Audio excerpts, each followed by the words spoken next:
Déposant l'instrument de ratification de la zone de libre-échange continentale africaine ZLECAf auprès de la Commission de l'Union africaine l'année dernière, la RDC s'active déjà dans le domaine de la douane, particulièrement dans le secteur des règles d'origine de la ZLECAf qui seront en application dans les échanges entre les pays membres. C'est ce qui explique cet atelier de 5 jours de formation des formateurs, des agents et cadres de la Direction générale de douane et Axis ainsi que du secteur privé dans le but d'accroître leur capacité technique dans la gestion des règles de l'accord établissant la zone de libre-échange continentale africaine et ses protocoles additionnels. Au total, 14 participants ont été formés sur les outils de la ZLECAf à Kinshasa pour que, à leur tour, qu'ils prennent la charge d'outiller les agents et cadres de la DGDA en province, indique le directeur général adjoint de cet établissement public lors de son mot de clôture. Un groupe de cadres et agents qui auront la charge d'assurer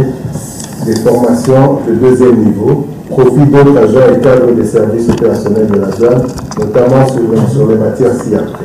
Introduction aux accords de la ZLECAf, principe de ségrégation comptable, règles du transport direct, tout en souhaitant plein succès à la session qui sera organisée à Lubumbashi du 6 au 10 mars de cette année.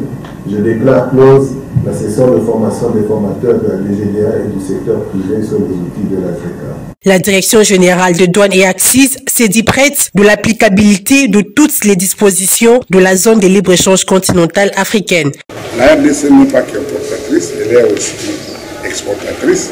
Peut-être que les volumes ne sont pas les mêmes, donc non pas. Et puis, c'est la raison pour laquelle nos opérateurs économiques doivent aussi faire un effort pour profiter des opportunités qui sont offertes. On va mettre les difficiles de que nous serons à la hauteur. La remise des brevets aux participants a sanctionné cet atelier de formation de formateurs des agents et cadres de la DGDA et du secteur privé.